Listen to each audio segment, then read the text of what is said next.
Hey, Ethan. Hey John, how's it going? Not too bad. It's planning and budgeting season, so I'm trying to get ready for that. Yeah, so I'm getting a raise. So moving on to our guests, right? Today's going to be a good episode, I think. Today's going to be a great episode. It's topical too, and I think a lot of you will be interested. Welcome to Sweet Life TV, your one-stop tech talk where we discover the best business tools with the experts behind them. Filmed live on set at Guru's headquarters in Montreal. Guru Solutions is North America's largest Oracle NetSuite ERP services provider. Visit their website at gurusolutions.com with your hosts Ethan Bozoglu and John Serino. Hi guys, welcome to Sweet Life TV. Today's topic is going to be planning and budgeting hell and how to get out of it.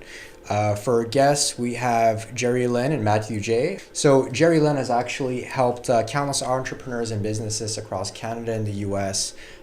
With a background in financials and psychology. She's worked at large names like PricewaterhouseCoopers Financial Services Group, Bell Canada as their Director of Finance, as well as Caisse de Dépôt as their Director of Investments and their venture capital arm. Caisse de Dépôt, for those of you who don't know, is the second largest pension fund in Canada. And to answer some of the questions that you might have, we also have Matthew J., who is our internal expert in the subject matter of planning and budgeting tools and technologies. So welcome both. Welcome you. to Sweet Life TV. Really happy that you guys took the time out of your busy schedules to come and talk to us about planning and budgeting. Great to have you guys on. Thank you. Yeah. Great, thanks. So what I really like about this combination of having you both on, right, is we have someone who's knee deep in planning and budgeting, someone who's been through it, who has all the information on the pain points, the challenges, the successes, and then Matthew J. I love that you can sit in with us and talk about addressing some of these pain points through technology and through some of the tools that are out there, right? So, I think I'm going to start right away with a question for you, Jerry Lynn, is where does annual planning and budgeting become complicated for most companies? So this is the time of year when budgeting is at its peak because most of the companies have year ends of December 31st. So we are knee deep in it, as you have said. The CFO and the finance group are at a crossroads where they're managing information going back and forth between departments. Oftentimes there is no communication between those departments. In fact, what happens is they'll receive information from, say, a sales group with a certain set of assumptions. They then have to turn around and manage whatever assumptions those have been used with the, say, HR group. We wind up, unfortunately, managing a whole bunch of versions of information and usually in different formats, different assumptions, and it becomes a real headache after a while. I can imagine. Yeah. And I love that you brought up those points, and I see that a lot when I look and work with companies, and they talk kind of about how everybody ends up working in their own kind of silos, right? They all focus on their own little departments, and unfortunately it doesn't allow for everyone to collaborate together. So. Yeah, and like a lot of the challenges I would imagine on that note are the departments submitting things late or at the last minute or even making mistakes in their processes. Just to jump in there, I think really interesting to note, and maybe we can talk a little bit about this. John, you as a marketing director are the perfect example of this, because I feel like a CFO's role becomes really unique because your role is basically overseeing what's happening in all the departments financially and budget-wise, whereas, every department is more concerned in how do I manage my department, what am I planning for, what is my end goal. So it's interesting because from a CFO's perspective, at the end of the day, you have to deal with those numbers and certain, not to say prejudices, but, every single department has their own goal and their own desires at the end of the day, and you have to sort of reconcile that with where your number is at and the reality of how things are going.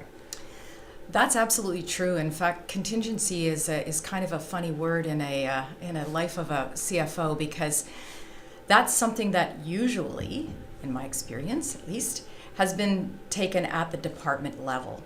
So I'm not sure that save and except for some special circumstances, I don't think that CFOs typically put contingencies on top of things that we're often looking for where others have put contingencies. Now, there are some situations which might happen where something has been decided after the fact.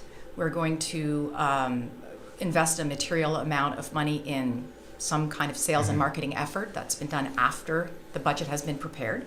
That could happen. So we would tack on to that perhaps. But most of the time, what we're looking for is reasonability. So when you combine all of those individually prepared budgets from the departments, you have to look at it at a top level and see, does this make sense overall as a business? And if it doesn't, oftentimes the CFO is, at least by reputation and in practice, winds up cutting. Yeah, definitely. And like I'm sitting here listening to this and I'm thinking about tackling those issues or those challenges through solutions. And Matthew J., I imagine you're sitting here and you're familiar with all of what Jerry Lynn just said from a very different perspective, Definitely. right? So a lot of these things that she's been mentioning are all very common, and I love the fact that she brought up things like versioning and the collaboration piece, and these are really big points. Today, everybody seems to have that need, that requirement, and that wish. And one of the big things that start off with softwares is they want to be able to be reporting and doing their budgeting on reliable data too. So a lot of companies nowadays have different silos of information everywhere across their company. The marketing department will have their own information, and the HR department will have their own information. And one of the goals of softwares like NSPB is to bring that information together, have it there in one place, hope that it's all reliable from all the different sources that you're going to be getting at, and then be able to report on this kind of stuff and create versions like worst case scenarios, best case scenarios. So you mentioned NSPB, and you know, for viewers who don't know what that acronym means, it's NetSuite Planning and Budgeting, right? Right. Which is, you know, admittedly what we do at Guru Solutions. We sell ERP and NetSuite as a solution. And can you talk to me a little bit about what are some of the most used tools within NetSuite or any digital tools that you're familiar with that gauge the expectations for spend and a lot of the topics that Jerry Lynn touched on? Right. So one of the points that came up very often with customers is they want to be able to provide their employees with the abilities to do what they need to be able to do, but not see what other people are doing. So security was a huge thing. And that comes across is very important for a lot of companies because HR, you don't want the departments like marketing to be able to see what your HR side is doing, right? So that was one big talking point that came up pretty often. And you know, from what I understand, and a little bit of research that I've done prior to this episode, is that a big struggle that a lot of executive teams deal with is that, you know, they'll be working out of the same spreadsheet, and oftentimes someone will build something, they'll format it, and someone else will go in and break it, and that could just ruin the whole thing, and oftentimes lead to them restarting the whole process at a time that I imagine is already stressful as it is. Correct. So the fact that you're using a software that's robust, that's built for that kind of stuff, wouldn't be a concern when you use softwares that have those restrictions. Yeah. You know, we're sitting here talking about planning and budgeting, and the contingencies you mentioned, Jerry Lynn, are certainly part of the planning part. But, you know, for viewers, why are we having this conversation? What are some of the detriments to not getting it right? Basically, what happens when planning doesn't meet reality? Yeah, that's a loaded question. So there's two ways that can happen. One is there's a change in the business, and one, there's just a tool problem, or there's something wrong with the way that the budget has been. It's a simple error. It hasn't accumulated properly. So in that case, where there's an error, and for some reason you've identified that, that causes some big problems. I mean, and it happens because, as you've pointed out, spreadsheets are always running around the organization looking for a home, and unfortunately, finance is managing multiple versions, as I mentioned before. When that winds up happening, sometimes you could just take the wrong one, or you take a wrong formula, or you break the formula. So that's one thing. When budget isn't met because of business reasons, typically a company would have to reforecast or rebudget, if it's material, that is. So in doing that, you start that whole process all over again. And it is bad enough to happen once in the fiscal year, but to happen more than once is really not a good thing for people to have to put aside time to do. So this is a question for both of you, as I feel you both have a pretty solid perspective on this. Why do companies still keep the same systems that aren't working year after year, right? If spreadsheets break and if it's so much trouble and can oftentimes lead to, I imagine, being more expensive in the long run if you have to restart 2, 3, 4 times, why is it that companies are still running on the same systems and aren't looking for technologies? Do you feel that it's because they don't know what's out there, or simply because you feel there's still a gap in the technology market? Like, people have been using Excel sheets for a long period of time. They have that flexibility there. They're used to it. Everybody knows how to use it. My mom, my dad, my whole family, my grandparents know how to use Excel sheets because it's so simple. Whereas sometimes there's this thought that when you go and use a software, there might be some technical stuff, and they're worried about changing. It's the learning curve. It's the learning curve, yeah. And it's like you wear your same white t-shirt all the time. You don't suddenly want to change away and break off to wear a suit another day, right? You I got you. Get put into a trench and you get stuck there, and sometimes you need something to break you out of the comfort zone. I love what you said there. Like, your grandparents don't use spreadsheets, and I'm thinking, not my grandparents, but I'm just showing I think that just shows my age more than anything else. So it's interesting. One of the most highly researched questions we've seen through Google is, what is contingency budgeting, and how does contingency budgeting work within a company? And I think maybe you can speak to that from a CFO perspective. So the budgeting process is complicated enough as it is. You accumulate a set of assumptions, and then you drive them upward. And of course, as I mentioned before, it's difficult to manage that. When you're doing contingency budgeting, you're adding on the layer of the what if. What if something else material happens that may or may not go according to plan? So not only at that point are you managing one budget, but you actually have to manage multiple budgets. This becomes increasingly complicated. So what was originally a little bit difficult before now really becomes a difficult thing to manage. You have to make sure that you understand clearly what, for example, is your head count under one scenario versus the other, and make sure everything is kept straight. But we at Gurus have done that before, where we've only managed maximum of 2. And I can tell you that in our life, it has been an incredible challenge to be able to do that, even from a company our size. So I can imagine larger companies having difficulty in doing that as well. And I'd love to chime in here from a technology perspective. I mean, we see now how the softwares are trying to build, and they continue to build, and even the one that we're working with here at Gurus is they're becoming more adaptable. They want the user to be able to go in at any point and be able to do what if situations and scenarios whenever they want to and whenever they have the ability to do so. So I don't want people to feel like, oh, we're limited, and once we finalize the budget, we can't go back and adjust. You always have the ability to do so nowadays. The softwares continue to hear what CEOs and CFOs and management say, and that's what drives them to continue to build their software. I mean, the technology is certainly helpful, but I mean, at what point does the technology play a role in the executive decision-making process? Once the strategic plan is decided and nailed by the executive team, it's then up to the CFO to manage and coordinate the whole execution part. Technology is right at the beginning of that process. So typically, companies today are doing their budgeting on Excel, as I think Matthew has pointed out. It is a very go-to tool. Unfortunately, it's got huge limitations, and collaboration is the biggest one, or lack of collaboration. Typically, companies will create standard templates that they've used from years past. Maybe they'll improve them as they go. Send them out individually to different teams so they're not collaborating on one tool. Ship them back. And then, of course, as I mentioned before, once again, you've got versioning issues. I forgot something.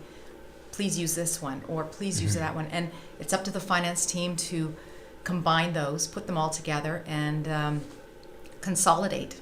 Now, you can imagine if you have more than, say, 3 or 4 departments, or 3 or 4 key people submitting those, it becomes infinitely complicated.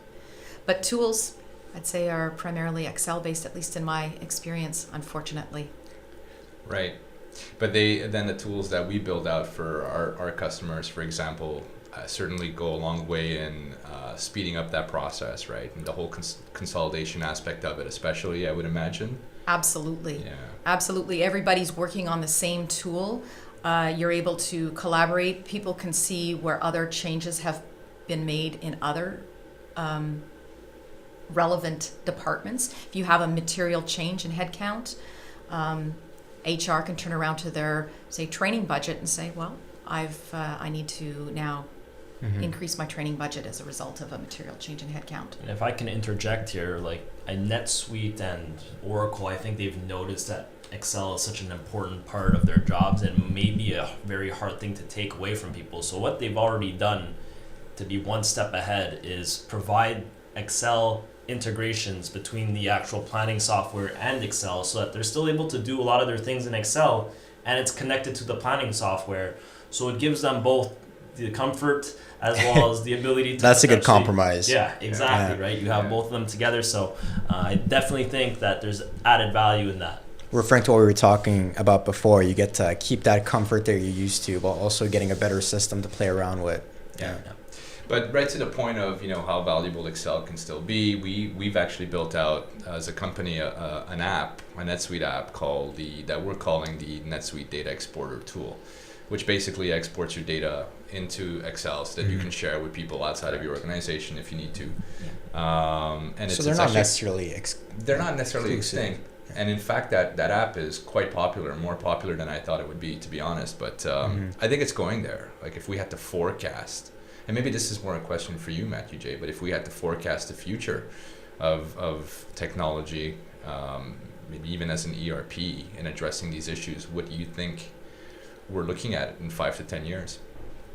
5 to 10 years is a long time. I think It is, I think it's very difficult for companies to even forecast 5 to 10 years.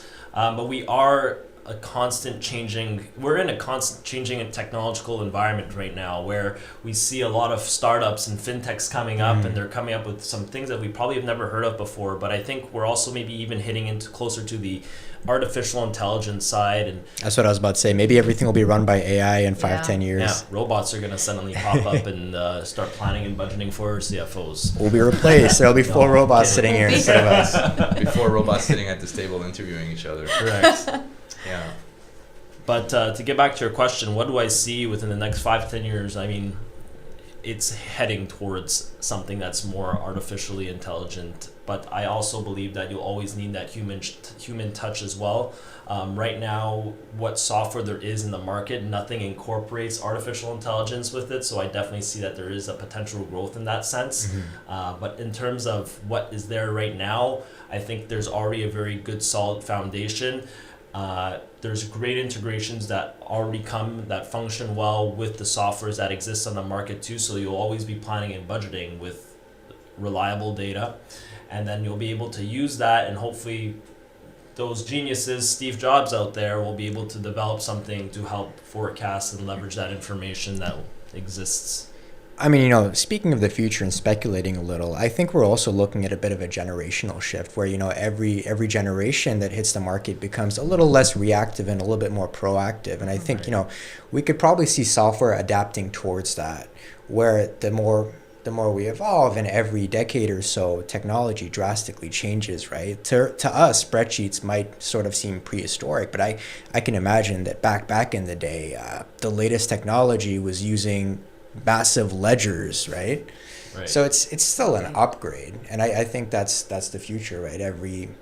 Every generation will have a newer and easier technology to work with until we're replaced by robots. And I think AI does definitely have a role to play in this process. I mean, the first question that people ask when they start their budgeting process is, what did I do last year? Or what has happened over the last few years? And certainly you have technology that could certainly extract that kind of information and have a great starting point to project into the future. So. Yeah. Hey guys, sorry to cut the episode short. However, we want to live up to our slogan, episodes only as short as your coffee break, and I'm almost done mine over here. So I'm watching for the episode, and we have a lot of great content for you guys. You can expect a part 2 coming out very soon in the next few weeks. In the meantime, I'm sitting near -1 John Serino, my co-host. He's actually in Washington, D.C. right now for Boomi World. For those of you that don't know, Boomi World is the world's largest Dell Boomi event. It's sort of like Suite World for everything Boomi. Dell Boomi is a partner of NetSuite and one of the leading integration platforms across the tech industry. So the event is actually great for anyone in the world of tech, anyone in business really that wants to learn about the best ways to integrate their different platforms for business success. If you're interested in learning more or even attending next year, you can find a link in the description below. In the meantime, let us know what you think of this episode in the comments, and be sure to tune in next time. Signing off. Have a great one, guys.